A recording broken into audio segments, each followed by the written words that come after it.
Assalamualaikum warahmatullahi wabarakatuh. Kami kelompok 8 ingin presentasi terkait dengan analisis adil dan arbitrase Undang-Undang Nomor 30 tahun 1999. Adapun arbitrase merupakan dari bahasa Latin yang berarti kekuasaan untuk menyelesaikan suatu perkara menurut kebijaksanaan. Definisi tersebut terminologi dikemukakan berbeda-beda oleh para ahli, walaupun sebenarnya mempunyai makna yang sama. Antara lain, menurut Profesor Subekti menyatakan bahwa arbitrase adalah penyelesaian atau pemutusan sengketa oleh seorang hakim atau para hakim berdasarkan persetujuan bahwa para pihak akan tunduk pada atau mentaati keputusan yang diberikan oleh hakim yang mereka pilih. Kemudian, menurut Apriyatna Abdul Rashid yang menyatakan bahwa arbitrase adalah suatu proses pemeriksaan suatu sengketa yang dilakukan secara judicial seperti oleh para pihak yang bersengketa dan pemecahannya dan didasarkan kepada bukti-bukti yang diajukan oleh para pihak. Kemudian menurut Purwosucipto menggunakan istilah perwasiatan untuk arbitrase yang diartikan sebagai suatu peradilan perdamaian di mana para pihak bersepakat agar perselesaian mereka tentang hak pribadi yang dapat mereka kuasai sepenuhnya diperiksa dan diadili oleh hakim yang tidak memihak yang ditujukan oleh pihak-pihak sendiri dan putusannya mengikat bagi kedua belah pihak. Dan menurut Undang-Undang Nomor 30 Tahun 1999 yang dimaksud arbitrase adalah cara penyelesaian suatu sengketa perdata di luar peradilan umum yang didasarkan pada perjanjian arbitrase yang secara tertulis oleh para pihak yang bersengketa. Maka dengan demikian arbitrase disimpulkan maka terdapat beberapa unsur kesamaan, yaitu ada kesepakatan untuk menyerahkan sengketa-sengketa baik yang akan terjadi maupun yang saat itu terjadi kepada seorang atau beberapa pihak ketiga di luar peradilan umum untuk diputuskan.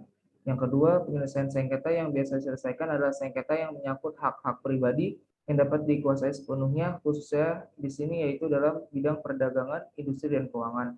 Kemudian putusan tersebut merupakan putusan akhir yang mengikat. Mungkin itu saja. Sekian, mungkin saya selanjutkan ke pemateri selanjutnya.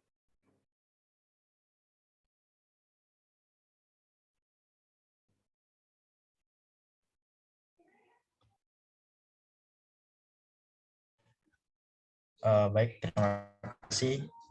Mungkin slide-nya bisa di next.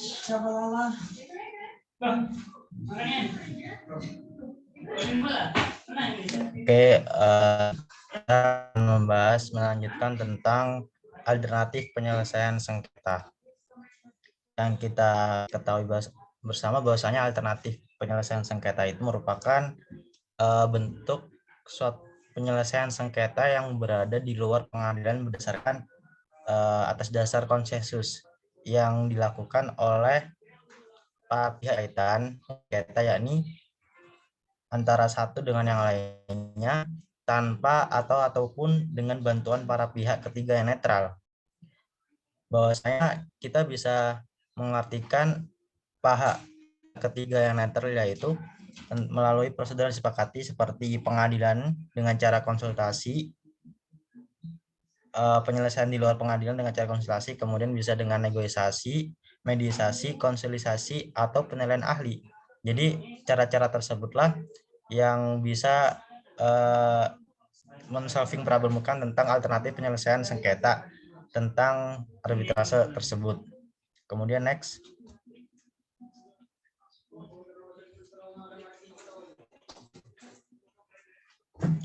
Kemudian tentang ketentuan khas dalam arbitrase sendiri ya. Ketentuan ini yang kita ketahui bersama ada dua. Pertama yakni Undang-Undang Arbitrase menentukan batas suatu proses arbitrase. Majelis arbitrase atau arbiter adalah yang memberikan waktu itu selama 180 hari sejak susunan majelis terbentuk untuk mengeluarkan putusannya. Kemudian yang kedua, ketentuan khususnya yaitu Undang-Undang Arbitrase mewajibkan majelis arbitrase atau arbiter untuk terlebih dahulu mengupayakan penyelesaian sengketa melalui perdamaian.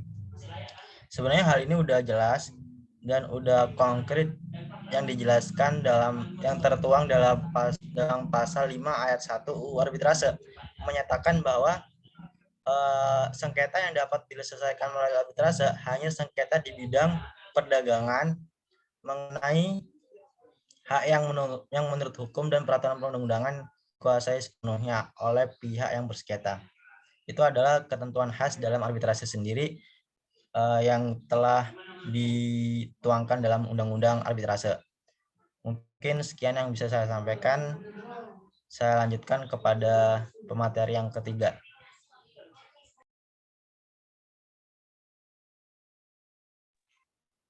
Baik. Kemudian persyaratan menjadi arbiter. Persyaratan menjadi arbiter ini terdapat pada pasal 12 Undang-Undang Arbitrase. Yang pertama yaitu memiliki kapasitas yang diakui oleh hukum Indonesia. Yang kedua yaitu minimum berumur 35 tahun. Dan yang ketiga tidak memiliki hubungan apapun dengan para pihak termasuk hubungan keluarga atau keuangan. Dan yang keempat yaitu harus memiliki pengalaman selama 15 tahun di bidangnya. Undang-Undang Arbitrase menentukan bahwa hakim, jaksa, panitera, dan pejabat peradilan lainnya tidak dapat ditunjuk atau diangkat sebagai arbiter. Hal ini termasuk di pasal 12 ayat 2. Persyaratan arbiter dalam pasal 12 ayat 1 di atas tidaklah ditemukan di dalam undang-undang negara lain. Tentang syarat ini ada pertanyaan yang dilontarkan terhadap ketentuan pasal ini. Misalnya, bagaimana mengukur syarat nomor 2, yaitu minimum berusia 35 tahun. Apakah syarat minimum berumur 35 tahun ini tidak berlaku muda bagi seorang untuk menjadi seorang arbiter? Begitu pula untuk syarat nomor 4, yaitu pengalaman selama 15 tahun. Bagaimana atau kriteria apa yang digunakan untuk menentukan pengalaman selama 15 tahun ini? Pasal 32 menyatakan bahwa jika diminta salah satu pihak, majelis arbitrase dapat membuat putusan provisional termasuk penyitaan atau pelelangan barang. Putusan ini dikeluarkan untuk memastikan ketertiban jalannya pemeriksaan sengketa. Pasal 56 Undang-Undang ini menyatakan bahwa para pihak dapat memutuskan hukum yang berlaku untuk suatu sengketa yang sedang atau akan terjadi. Kemudian dalam Undang-Undang Arbitrase, putusan arbitrase internasional dilaksanakan di Indonesia jika yang pertama, negara di mana putusan arbitrase dibuat juga menjadi anggota perjanjian bilateral atau multilateral dengan Indonesia tentang pengakuan dan pelaksanaan putusan arbitrase asing. Yang kedua, yaitu putusan tersebut haruslah mengenai bidang hukum dagang menurut hukum Indonesia. Yang ketiga, putusan tersebut tidak bertentangan dengan ketertiban umum. Dan yang keempat, yaitu putusan tersebut dapat dilaksanakan hanya jika telah mendapat perintah eksekusi dari Ketua Pengadilan Negeri Jakarta Pusat. Mungkin cukup sekian yang bisa saya sampaikan. Saya kembalikan kepada moderator. Baik, terima kasih kepada pemateri. Mungkin itu saja yang bisa kami sampaikan. Mohon maaf jika ada kesalahan kata maupun ucapan. Wassalamualaikum warahmatullahi wabarakatuh. Waalaikumsalam warahmatullahi wabarakatuh. Waalaikumsalam warahmatullahi wabarakatuh.